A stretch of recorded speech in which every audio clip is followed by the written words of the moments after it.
ลังจากวีคที่แล้วหมอแอมได้ให้เคล็ดลับอายุยืนจนถึง100 ปีโดยสิ่งสำคัญที่สุดคือจะต้องมีสุขภาพกายและสุขภาพจิตที่ดีและในวันนี้คุณหมอจะมาพูดถึงเคล็ดลับการมีสุขภาพจิตที่ดีควรปฏิบัติตัวอย่างไรน่าสนใจใช่ไหมล่ะคะถ้าอย่างนั้นไปฟังเคล็ดลับจากหมอแอมกันเลย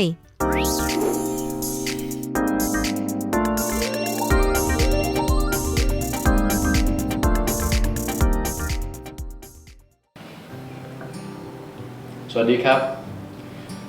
ท่านผู้ชมพบกับรายการใกล้หมอชะลอวัยกับหมอแอมในรายการสุขใจใกล้หมอนะครับอาทิตย์นี้มากำลังเข้มข้นนะครับกำลังพูดกำลังบรรยายกำลังสอนนะครับชื่อตอนว่าเคล็ดลับอายุยืนยาว100 ปีโดยไม่ต้องมาเจอผมนะครับแค่ฟังแค่พูดจากันเนี่ยก็ถือว่าได้ประโยชน์ไม่มากก็น้อยนะครับเรามาขยายความต่อจากตอนที่แล้วนะครับว่าหมอพูดถึงเรื่องสุขภาพกายไปหลายตอนว่าทำยังไงให้ร่างกายแข็งแรงวันนี้เรามาพูดถึงเรื่องสุขภาพจิตที่หมอเสนอไปครั้งที่แล้ว4อย่างนะครับอย่างละ 15% นี่คือเรื่องของความเครียดเรื่องของการนอนเรื่องของการกินเรื่องของการออกกำลังกายถ้าเรามี40ในกระเป๋าที่เราทำได้ดีอยู่แล้วไม่เป็นเบาหวานไม่เป็นความดันไม่มีไขมันหรืออะไรก็ตามที่หมอบอกไปแล้วทางฝั่งนี้หมอจะมาเป็นผู้ช่วยแต่การช่วยรักษาทางฝั่งนี้ไม่มียานะครับฝั่งนี้เราเรียกสุขภาพจิตเพราะเราต้องใช้จิตตัวเองในการสั่งเขานะหมอไปสั่งให้ก็ไม่ได้คนเราจะเริ่มต้นว่าหมอบอกโอเคถ้าเราอยากอายุยืนยาวเรามาทำเรื่องห้ามเครียดก่อนเลยอยากให้เริ่มจากง่ายก่อนนะครับข้อแรก15 ปีที่เราจะได้รับคือการออกกำลังกายหมอพูดไปหลายครั้งว่าออกกำลังกายเยอะไม่สำคัญเท่าออกกำลังกายสม่ำเสมอการออกกำลังกายสม่ำเสมอมีประโยชน์มากกว่าเยอะนะครับถ้าทีมชาติเขาทำ 15% เต็มนี้เนี่ยเราออกกำลังกายกันทุกวันนะครับ5 วันต่อสัปดาห์นะครับแล้วก็พักเสาร์อาทิตย์หมอให้สัก 12% ถือว่าได้สัก12 ปีไปรวมกับสุขภาพกายถ้าใครว่าตัวเองฟิตมากก็ได้ 40% ก็เป็น52นะครับไปเรื่องกินนี่ไม่มียาหรอกครับยาลดไขมันยาลดเบาหวานยาลดความดันยาลดไขมันคืออะไรจริงๆแล้วเนี่ยรากของปัญหาอยู่ที่ใจเรา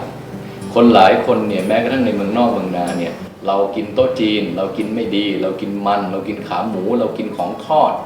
แล้วเราก็ไปตรวจร่างกายแล้วไขมันก็สูงหมอพูดหลายครั้งนะครับหลายคนอาจจะไม่ชอบใจหลายคนอาจจะชอบใจแล้วเราก็กินยาลดไขมันไปพอกินไปเสร็จปุ๊บไปเจาะเลือดไขมันก็หายไปจากเลือดนะครับอย่างที่คุณพิธีกรถามผมนะพอหายไปจากเลือดเสร็จเนี่ยพอเราหายไปเราก็ดีใจหมอก็ดีใจเราก็นึกว่าดีเราก็กินได้ต่อ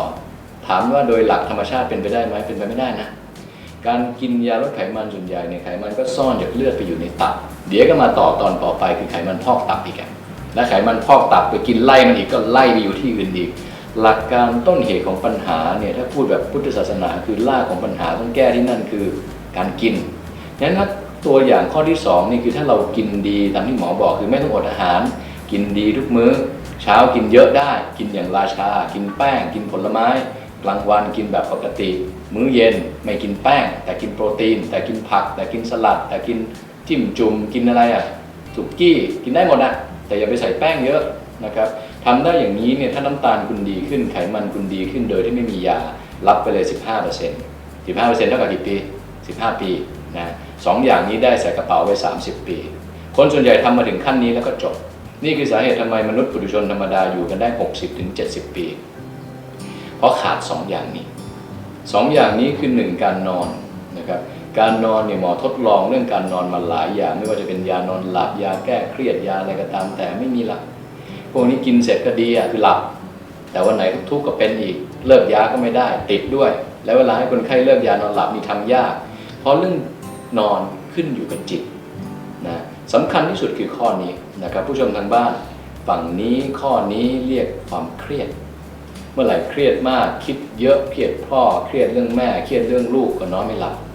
เรื่องการนอนเลยเอาไปผูกรวมกับความเครียดรวมเป็นก้อนใหญ่เรียกว่า 30% นี่คือสุขภาพจิตจริงๆนะวันนี้เราจะมาขยายความตรงนี้ขอให้รับเห็นประเด็นที่หมอจะชี้แล้วจะมีความสุขในชีวิตนะครับงั้นแล้วคนเราทำ40บวก15การออกกำลังบวก15การกินการนอนไม่ต้องไปทำหรอกเพราะยิ่งอยากหลับเป็นไงไม่หลับคืนนี้อยากนอนวันนี้ประชุมไม่นอนคืนนี้ไม่อยากเครียดอยากจะลืมไม่ลืมคืนนี้ไม่อยากคิดและยิ่งคิดเรื่องจิตนี้ไม่ได้ล้างกันง่ายๆเหมือนอาบน้ำนะครับพระอาจารย์หมอสอนเอาไว้เลยว่า คนเราเนี่ยออกจากบ้านทุกวันแต่งตัวผูกไททำทุกอย่างดีหมดกลับมาบ้านปุ๊บไม่ได้เหยียบโคลนไม่ได้เหยียบฝุ่นกลับมาปุ๊บต้องอาบน้ำไหม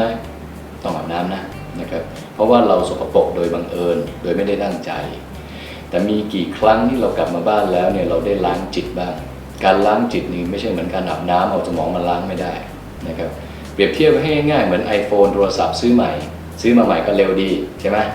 พอใช้ไปเก็บรูปไปพันรูปถ่ายไปมั่วซั่วเลยก็ช้าใส่อีเมลไปอีก1,000ก็ยิ่งช้ากว่าเดิมใส่ข้อความไปอีกแฮงก์เลยคราวนี้งั้นสิ่งที่ทำคือน้อยคนมากที่จะกลับมาบ้านแล้วล้างสิ่งเหล่านี้ออกจากใจก็คือการล้างจากสมองการล้างจากสมองไม่ใช่วันนี้ฉันจะลืมฉันจะไม่คิดฉันจะไม่เครียดช่วยอะไรไม่ได้การที่จะทำได้ในเวลาที่น้อยหมอจะรีบบอกนะครับก็คือการล้างจิตนี่ทำยังไง